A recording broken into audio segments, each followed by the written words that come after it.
Hello everyone, I'm Anshu Sharma and I'm alumna of IIM Bangalore and Goldman Sachs Women 10K program. And today I'm here to discuss about the civil services examination.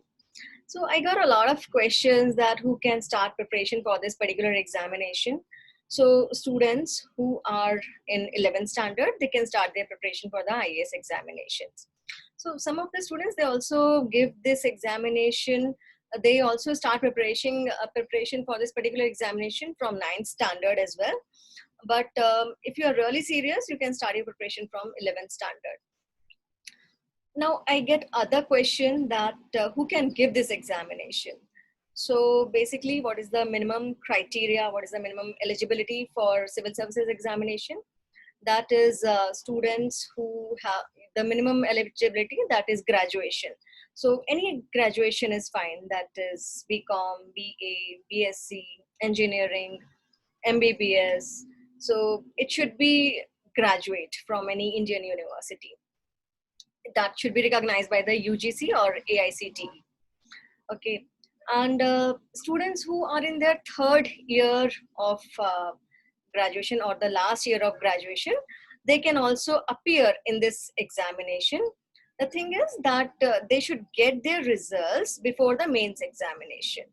So that is the minimum criteria for education. Now age criteria basically. So age, that minimum requirement, that is 21 years of age. Okay. So if any student is of 21 years of age and he is in his last year of graduation or has completed his graduation, so he can also give this examination. So basically for the general category, that is 21 years to 32 years of age. And for general category, there are 6 attempts. For OBC, the age is from 21 years to 35 years of age. And for OBC, it is 9 attempts. And for SC/ST, it is 21 years of age to 37 years of age. Okay, and the attempts are unlimited. So you get around 16, 17 attempts for the UPSC examination if the person is from SC or ST category. SC means scheduled caste, and ST means scheduled tribes. So those tribes which are being scheduled in the constitution. So those are supposed to be the scheduled tribes. Okay. So this is the eligibility criteria for the UPSC examinations. Now coming on to what is the syllabus of this particular examination. So basically the pattern of this examination, that is this examination, it happens in 3 stages. Okay, so first is your prelims, second is your mains, and third is your interview. That is your personality test, because it is the highest position in our district. And the personality test is really very important, because you have to, manage the whole district. What is happening in your district, what is not happening in your district, what should happen. Okay, so you have to manage all the things basically. So the personality test is very important, because the person should be really sound-minded, because your one decision, it will affect millions of life. Okay, so the personality test is very important. Okay, and you should also be impartial, because India is a very big country. We have many people living in India from different communities, from different religion, caste, gender. So the person should be really balanced, really sound mind, and impartial. Okay, because knowledge, UPSC test your knowledge in the prelims examination and the mains examination. So they are really satisfied with their knowledge, then only they are selecting you for the interview. So in interview, they test your personality. Okay, the people will work under this person or not, or how strong personality are you. Okay, so this is the 3 stage of examination, that is prelims, mains, and the interview. Okay, so now coming on to the syllabus of examination, let me share my screen with you. I hope you're able to see the screen. Yeah, so this award we have got from Ms. Zina Taman. Okay, so now coming on to the syllabus of the civil services examination. So as I told you, that's a 3 stage of examination and prelims. So basically in the prelims examination, there will be two papers, okay? And prelims examination, basically it is objective type. Okay, so they will be giving you some 100 questions and then you have to find out which is the right answer, and then you have to darken the circles, okay? And then there will be the negative marking in the prelims examination because it is objective type. So in prelims examination, there will be two papers. The first paper consists of your general studies. So general studies means that you should have all the knowledge about India, basically the current affairs, national and international importance, news, then Indian history, Indian national movement, Indian and the world geography. So again, geography consists of your physical, social, economic geography, world geography, Indian polity, governance, constitution, political system, Panchayati Raj institutions, public policies. So all these things will be covered in your prelims examination. Then your economics. Economics is very important because without economics, you cannot do anything. Economics is the base of each and everything. If you do not have money, you can't do anything. So economic and social development, along with economics, how is the social development? Because IAS officers, they work for the society, okay? Now there is another concept of sustainable development because we are using a lot of natural resources for the economic development, but now we want the sustainable development because it is affecting the environment a lot. As you can see, a lot of disasters are coming. These are the natural disasters. Basically, we cannot stop them. So there should be sustainable development because when we are moving, okay, we will grow old and our children will come, and then what kind of environment will they get? What kind of a society will they get? Okay, suppose if we are talking about 2050, okay, so we want our earth, okay, because we will die, but earth will be there. And how will be the earth's climate? How will be the earth's atmosphere? How will be the earth's hydrology? Okay, so that is really important. So we have to work for that. So that will come under your sustainable development. Then there is poverty, inclusion, demographics, social sector initiatives. So all these things will be there. Then I have already told you about the environmental ecology, biodiversity, climate change, then general science. So these are the topics which will be covered in your prelims examination. There will be 100 questions in general studies first paper, and then there will be negative marking. Okay. So now coming on to second paper. So second paper, that is qualifying in nature, that is CSAT, that is aptitude test. And UPSC will ask you 80 questions in this CSAT paper. So again, 80 questions means question paper will be of your 200 marks. So each and every question will consist of your 2.5 marks. Okay. So what UPSC will ask you, that is your comprehension, English language comprehension skills, interpersonal skills, including communication skills, logical reasoning, analytical ability, decision making, mental ability, basic numeracy, data interpretation. Okay, so these things will be in your aptitude paper. So I told you that in prelims examination there will be two papers.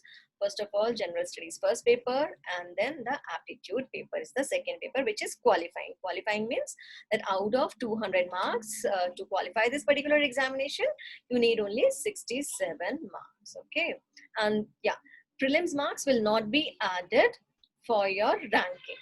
Okay, because prelims exam is only qualifying in nature. But first paper is really crucial because you have to get the cutoff to reach the second stage of examination, that is a mains examination. And now we'll discuss about the mains examination. What is the syllabus of the mains examination? So mains examination, basically that is of your 1000 general studies paper. Basically there are 4 general studies paper, and which consist of your 1000 marks. And it is of your subjective type. Like prelims was your objective type, where you have to just, tick mark and darken the circles. There will be negative marking. But this mains examination is totally subjective. You have to write the essay kind of answers. So there are 4 general studies paper, And each paper consists of your 250 marks. Let's see what is there in the general studies paper. So general studies first paper, 250 marks. The subjects will be Indian heritage, art and culture of India. Okay, so that you have to study from basically, you know, prehistoric part to Indus Valley civilization, to Gupta period, to Maurya period, okay, and to medieval period, and to the modern India as well.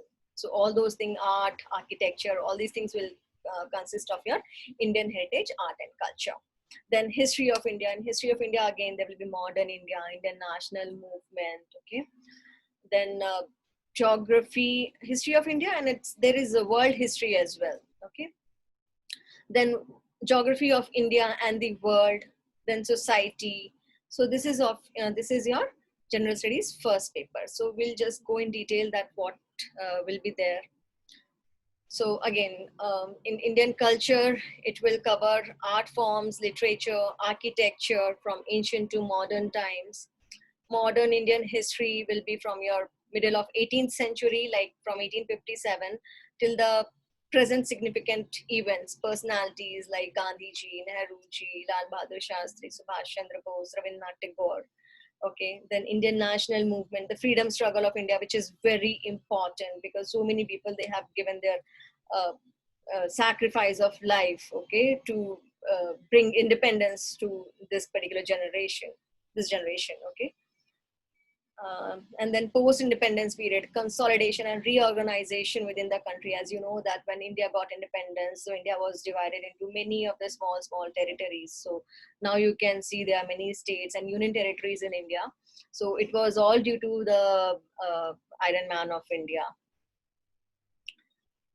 Okay. So then in world history, there will be history of the world, that is the events that will include from 18th century, that is your industrial revolution, world wars. We had 2 world wars, World War I, World War II, okay, colonization, decolonization, political philosophies like communism, capitalism, socialism. So this will be there in your world history. Then coming on to Indian society, basically. So India is a very big country, as I told you that there are many religions, many communities, many castes, many tribes are living. So India is a very diverse country, but we have unity in diversity. Okay, so those things will be there. Then role of women, population. Population is a very big challenge in India. Poverty, because there's so much of population, so there's poverty, developmental issues, urbanization and their problems. Suppose we live in Bangalore, so you know there are many urbanization problems like waterlogging at the time of monsoons, traffic problem, etc. So government has to, you know, deal with all the problems and then come with a solution to help the public. Okay, then effects of globalization on Indian society. As you can see that the globalization was really good, but nowadays we are going back. Okay, so now we are going at the level of localization, because we have seen, okay, globalization has done really good, but due to this pandemic, now we are moving, you know, backwards to the localization now.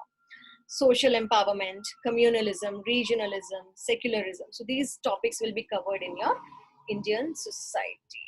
Okay. Then in geography, basically, there will be the world's physical geography. Okay, where are the mountains, the rivers, the volcanoes? What are their effects? Where do you get the key natural resources across the world? Including the South Asia and the Indian subcontinent, because geography is all about your natural resources, and wherever we will have the natural resources, and then only we can do some kind of a development. Or suppose in the places where we do not have the natural resources, then we have to look for any other kind of a developmental model. Okay, suppose we see Ladakh. Okay, so Ladakh, there is no such kind of natural resources as of now. It's a desert area. Okay, so we have to find out any other development model, that is we can do a lot of tourism activities there, so that, you know, people, they can get job in that particular place. Okay. Factors responsible for the location of primary, secondary and tertiary sector industries. Okay, so that is really important. So Geography is important to learn your economics.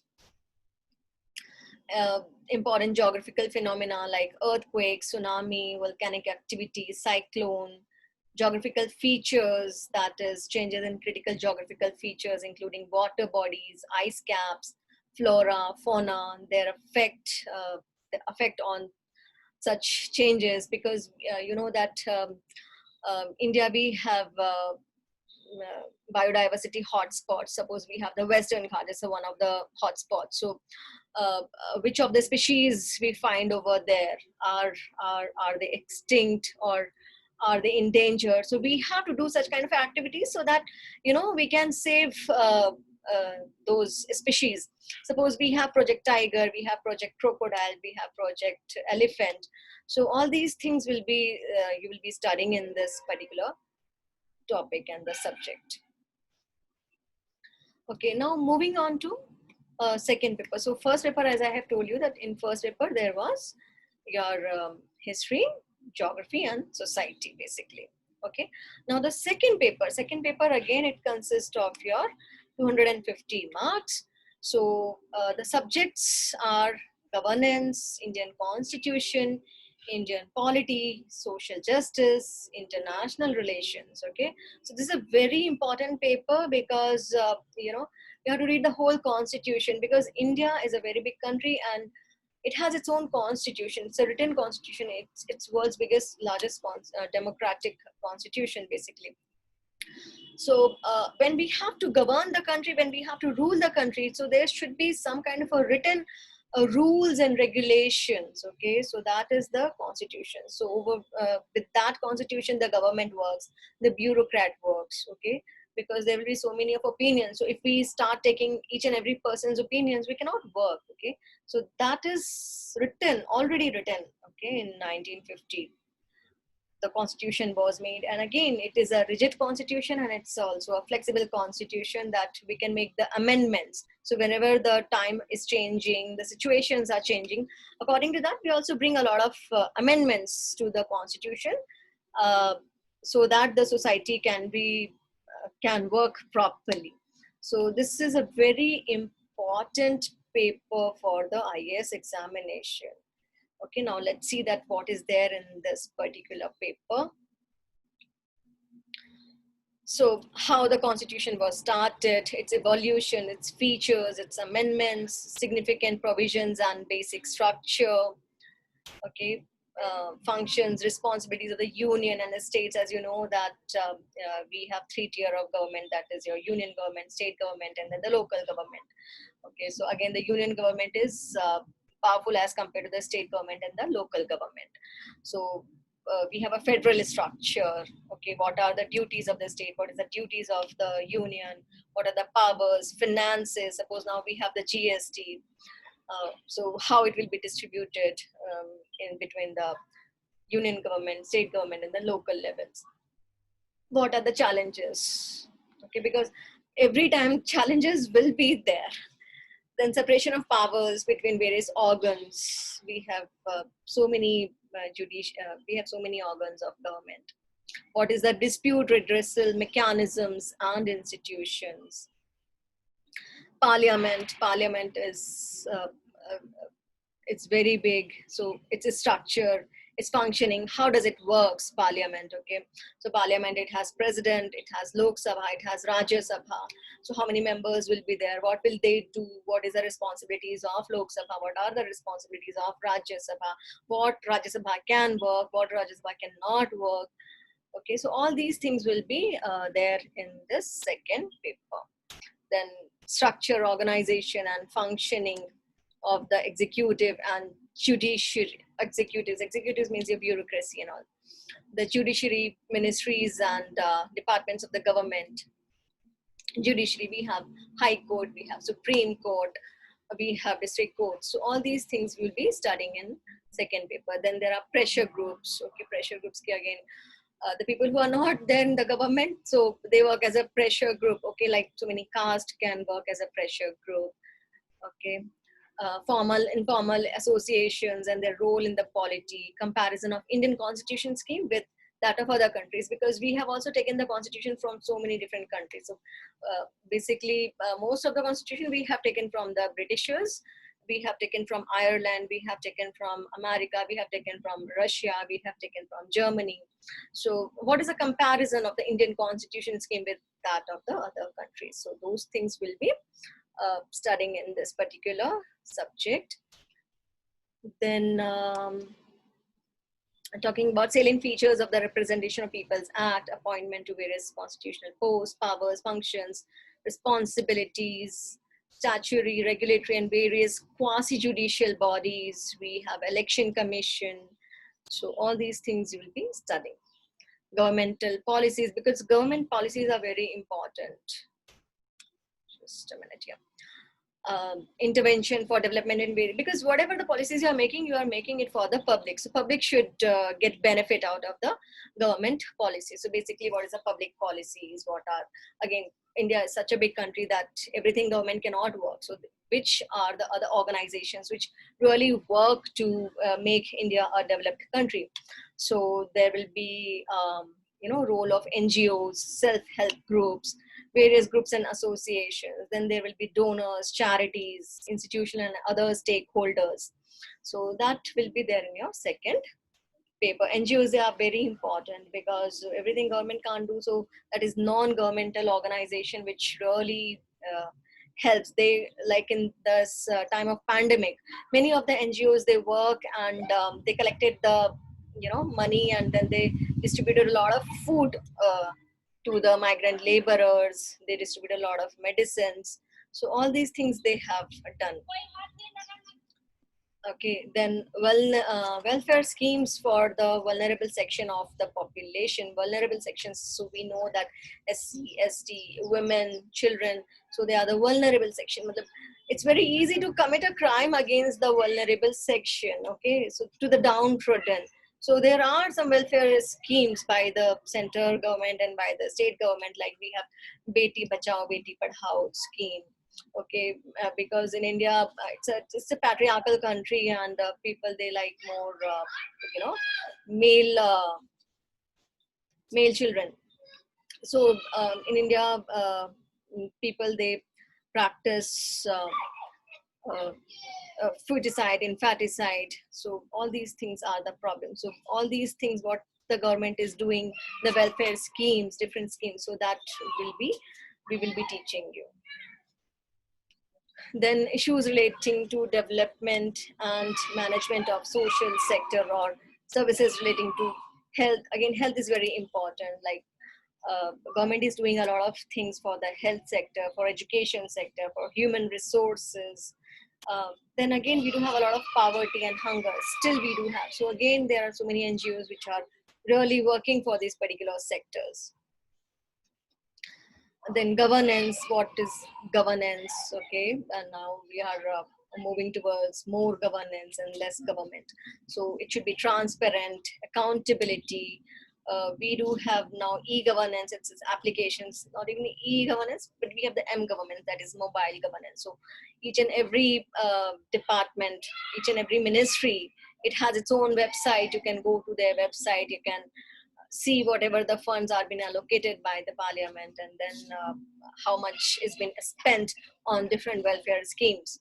Okay, so we have the m-government now these days. Okay, we have citizen charters, transparency, accountability, and institutional and other measures. So these are the very important things for the civil services examination, because you should know it, because it's India's biggest position, so which you can achieve by passing this particular examination. And it's a very important examination. It's a very responsible examination. So that is the reason the course is really very vast. Role of civil services in a democracy.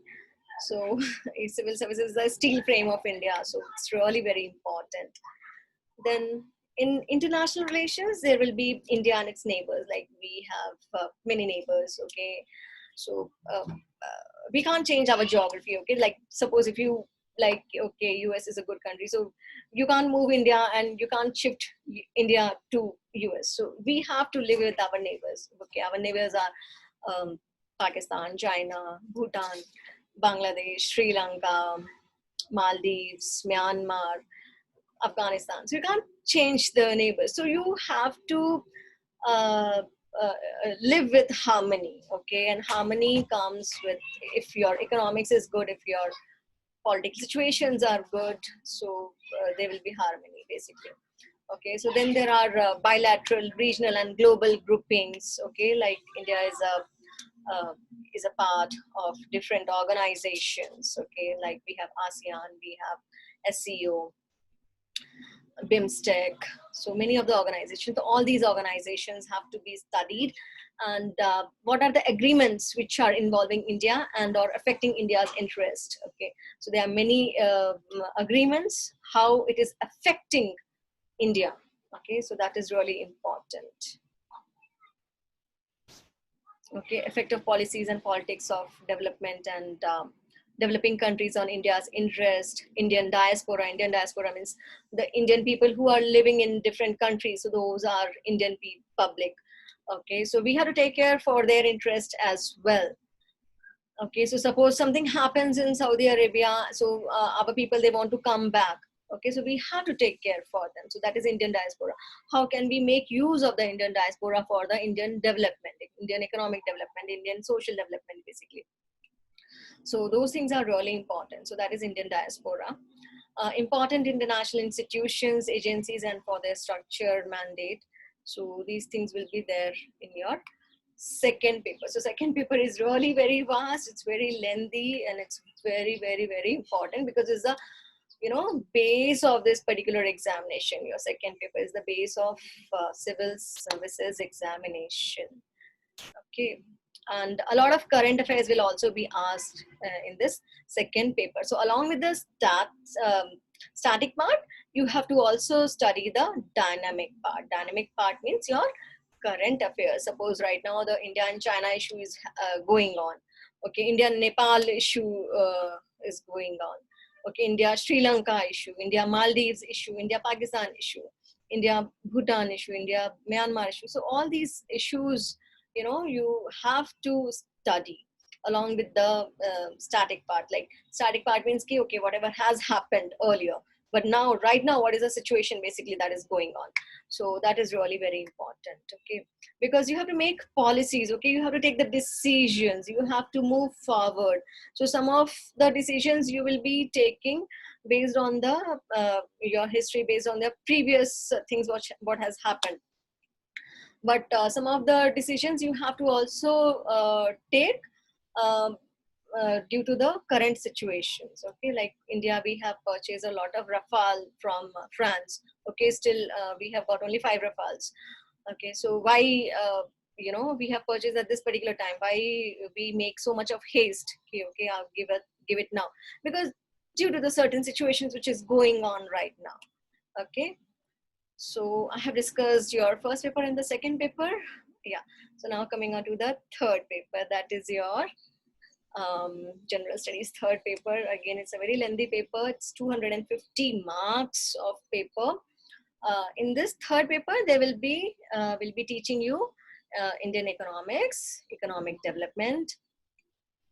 Okay, then environment, biodiversity, disaster management, then science and technology. Basically, science is not there, but only technology. Technology means whatever is the current affairs it is going on. Okay. Then internal security. So these are the different subjects for your general studies third paper. It takes a lot of time to complete the whole syllabus basically. So in Indian economy, there will be Indian economy and issues relating to planning, mobilization of resources, because what is economy basically? So economy, you have to make use of whatever the things you have, whatever the skills you have.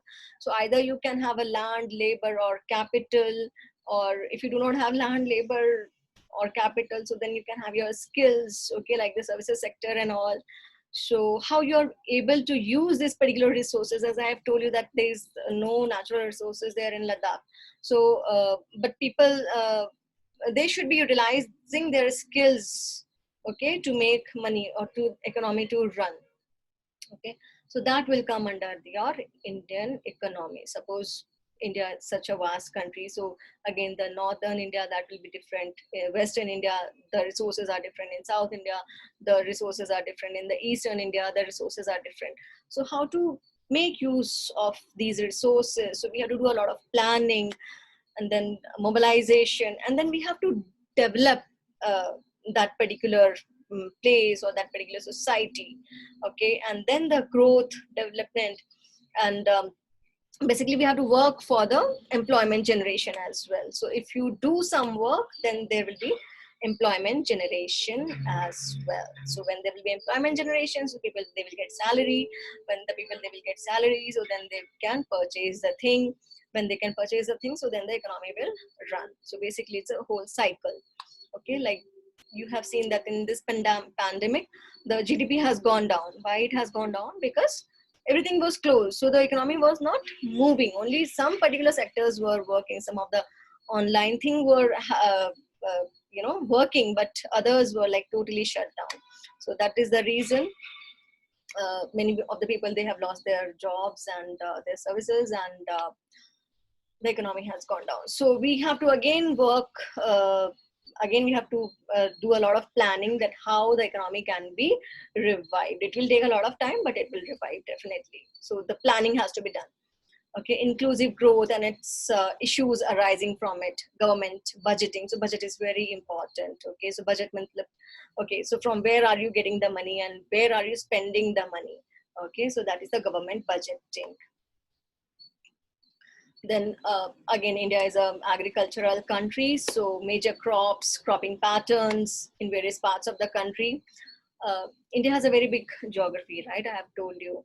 So in different, suppose in Rajasthan, you will have different crops. In Gujarat, you will have different crops. In Maharashtra, you will have different crops. In Punjab, you will have different crops. In Northeast, you will have different crops. So what is the cropping patterns, okay, in various parts of the country? What is the type of irrigation system, its storage, transport, and marketing of agricultural produce. Okay, marketing is very important, because if you do not market, so how will you sell the produce? Okay, so how the government is also helping the farmers to provide them the market. Now we have ENAM, where the government is providing farmers directly from farm to the customer, so that there is no middleman. Otherwise, you know that many of the people, they were uh, you know middle people, they get a lot of profit out of the farmers, because farmers are mostly illiterate. They do not know, they're very simple and honest people, so they do not know basically what is happening. So that is the thing. The government has came up with the e-technology for the aid of the farmers. So then issues related to direct and indirect farm subsidies and minimum support prices. Suppose you're not able to sell your products, so government will purchase those products from you if you're a farmer, and government will provide you the minimum support price. Minimum support price, which the government can provide you the minimum money to purchase your product. Then public distribution system, its objectives, functionings, limitations, revamping, where the people, they are not able to purchase the food, so government will provide you the food and all. Okay, so that comes under your public distribution system. Then technology missions, economics of animal rearing, food processing and related industries in India's scope and significance, its locations. So again, India is lagging behind in food processing as compared to any other country. Like if you see the US and all, they are very much forward in food processing industries. We have not utilized a lot of food processing, what we can do. So that we have not utilized this. So we have to, move forward in the food processings and all. We are only making achars and murabbas and papads, but we have to again move forward from here. Okay, then your land reforms in India, supply chain management. So all these things will be there in your third paper. Effects of liberalization on the economy, changes in industrial policy. So liberalization, privatization, globalization, we have started in 1991. Okay, so those things, what is its effect? Okay, then your infrastructure, where we have the energy, ports, roads, airports, railways. different investment models. So these are really very important. The infrastructure has to be, generated. Okay, so that, suppose energy is very important, electricity is very important. So we have thermal power plants, we have hydro plants, we have nuclear power plants. Okay, so that we are working on. Then we want roads. So as you can see now, India, everywhere they have dug the roads, and we are making a lot of roads through the MJ and REGA. We are making a lot of airports. We have Udan as a government scheme. Then railways, again, we are doing a lot of privatization of the railways. Government is starting. Okay, so all these things, ports again. So there are public ports as well, and then public-private partnership we want, because again, how much money government can put? Government cannot put a lot of money in all those things. So government is doing a lot of public-private partnership, so that a lot of funds can be utilized when there's infrastructure development. So again, there will be a lot of job creations as well. Then coming on to the science and technology part, so there will be development and their applications and effects in everyday life, achievements of Indians in science and technology, technology and developing new technology. So all these things we are doing. So suppose what ISRO is doing, what DRDO is doing. So all these things will come in there, science and technology. Then awareness in the fields of IT, space. We are doing a lot of things through ISRO, space. We have so many communication satellites. We have started the commercialization of ISRO. So we are launching a lot of satellite of different countries which do not have the facility of launch vehicles. So that we are doing from ISRO. Then computers, then robotics. We are working a lot in robotics. Then AI, artificial intelligence, then nanotechnology. So many of the things which will not be even written in this particular syllabus, which is provided by the UPSC. So that will come under your current affairs. So that everything, have to study. Biotechnology, then issues relating to intellectual property rights. And then in environment, there will be the conservation, environmental pollution and degradation, environmental impact assessment, disaster and disaster management, because we have so much of population now, and there's so much of climate change happening due to the capitalism, due to the industrial revolution. The world, the earth has changed, the planet has changed in 200 years a lot. Okay, so we have seen a lot of changes within 200, or even you can say 150 years, say. Okay, so you can see a lot of climate change happening. You can see a lot of droughts are coming, or you can see every time the floods are coming in Kerala and in the coastal areas of Tamil Nadu. So all these things, the disasters are natural, and then how to manage the disaster so that less lives should go. We can protect a lot of lives. So we do have the disaster management system in India, and Orissa cyclones, whatever they are coming. So we come to know some 2-3 days before, and then we evacuate the public from those areas. We keep them in a safe areas, and when the cyclone is gone, then we relocate them to their areas. Okay, then Kerala floods again. So many. So again, we evacuate people, and then we manage. NDRF team are called. So they do a lot of disaster management, because disaster will increase nowadays. We can see a lot of landslides in Himalayas. We can see landslides, heavy rainfall, floods. So all these things will become a part of life. It's common nowadays because of the climate change due to the industrial revolution. You can see this pandemic. So this is also kind of a disaster management, what we are doing here through the lockdown, basically. Then linkages between development and spread of extremism. This comes under your internal security, role of external state and non-state actors in creating challenges to internal security. So again, there's so much of problems in India, like Naxalites, Maoism. So all these kind of problems are there. So then how to tackle? First of all, you have to study this particular challenges, and then how to tackle all these challenges. So we have different We have IPS officers who deal with all this internal securities issues. We have CRPF, we have BSF. So many things are there. Okay, now challenges to internal security through communication networks. Cyber security is very important.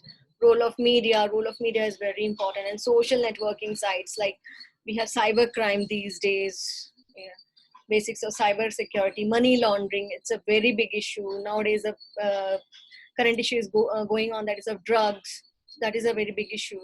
Security challenges and their management in broader areas, linkages of organized crime and terrorism. So there's organized crime and then there is terrorism. So how to deal with all these things. Okay, because you can see much of the public is of poor background. So for some amount of money, they do not know that what are they doing right or are they doing wrong. So because of some of the money, they can do anything. So even they do not know what they are doing. So maybe they can become a part of a terrorist group with unknowingly as well. Okay, various security forces and agencies and their mandate. So all these things will be there in your internal security. So I have told you GS1, GS2 and GS3. These are the topics for the UPSC examinations. Coming on to the fourth paper now. So that is again of your 250 marks. So that is your ethics, integrity and aptitude. So this is very, very, very important, because nowadays we do have so much of knowledge, but we are lagging on ethics, integrity and aptitude. We are doing so many things, but we do not know sometimes that what will be the right decision, what will be the wrong decision, how it will affect the future. Okay, so that training is also being given in this particular examination. First of all, they check your a lot of integrity part. Okay, because it's a very big post. IAS officer is a very big post. Okay, so integrity is really very important. So this paper will include questions that test the candidate's attitude and approach to issues relating to integrity, probity in public life, and his problem solving approach. Okay, how do you solve the problem? Because you have a lot of knowledge, but are you able to solve the problem or not? Okay, are you able to solve the problem positively, or are you able to solve the problem negatively? So what is your approach basically? Okay, various issues and conflicts faced by him in dealing with society. Because if you're able to solve the problem positively, it is good. And if you're able to solve the problem negatively, so other people will also learn from you. So that is a wrong approach basically. So questions may utilize the case study approach to determine these aspects. So a lot of case studies will be there to check your integrity part. The following broad areas will be covered, that is ethics and human interface, essence, determinants and consequences of ethics in human actions, dimensions of ethics, ethics in private and public relationships. Okay, human values, what are the human values, lessons from the lives and teachings of great leaders, reformers and administrators. Role of family is very important. Society and education institutes is very important. Teachings of great leaders, like you have Gandhiji, Nehruji, Rabindranath Tagore, Subhash Chandra Bose. So what have you studied? What have you, Buddha? So what you have, learned from those people. What is your attitude? Okay, then your moral and political attitude, social influence and persuasion, aptitude and foundational values for civil service, integrity, impartiality, non-partisanship. Okay, because you have to be really impartial. You should not participate in any kind of party politics and all. So objectivity, do you have empathy? Are you tolerant? Do you have compassion towards the weaker sections? Because you're in a very big post and you have so much of power, prestige in the society, but do you really have the empathy for the downtrodden or for the weaker sections or for the vulnerables? Okay, or you are just enjoying your power and prestige? So that is really important. Empathy is really very important. Emotional intelligence, it's a very big topic. It's a very important topic for this particular examinations. Contribution of moral thinkers, philosophers from India and the world. public service values and ethics in public administration, status and problems, laws, rules, regulations, conscience, accountability and ethical governance, strengthening of ethical and moral values in governance, corporate governance, ethical issues in international relations and funding, because these are the burning issues right now, that we are getting a lot of funds from different countries, and what are there some ethical issues or not. So these things will be covered in your ethics paper. Then probity in governance, concept of public services, philosophical basis of governance and probity, information sharing and transparency in government. Suppose you're in a government and you have so much of knowledge, you have so much of information, internal information. So, media people, they will come and they will ask you a lot of questions. So are you so much, do you have so much of integrity or not, that are you sharing the internal information with them? So it will become a very big problem. Okay. So, are you transparent? Or sometimes you have to share the information, sometimes you don't have to share the information. All the information you cannot share in the public, it will become a lot of problems. Okay, like defense information and all, you cannot share. Right to information, codes of ethics, code of conduct, citizens charter, work culture, quality of service delivery, utilization of public funds, challenges of corruption, case studies on the above issues. So these things are very important, and this book, basically, it is written by Anil Swarup sir, and ethical dilemmas of a civil servant. So you will get a lot of case studies for your general studies. Fourth paper, it's a recommended book now. Okay, so a lot of case studies you will find in this particular book. Okay, so I have covered all your general studies 1, 2, 3, and 4 paper, and yeah, so whatever are your questions you can ask, and you can write at this particular email address, or you can WhatsApp, or whatever are your doubts, you can please ask in the comment section. And if you like the video, please like, share, and subscribe. And thank you so much. Hope this particular video was useful for you. And take care. Bye.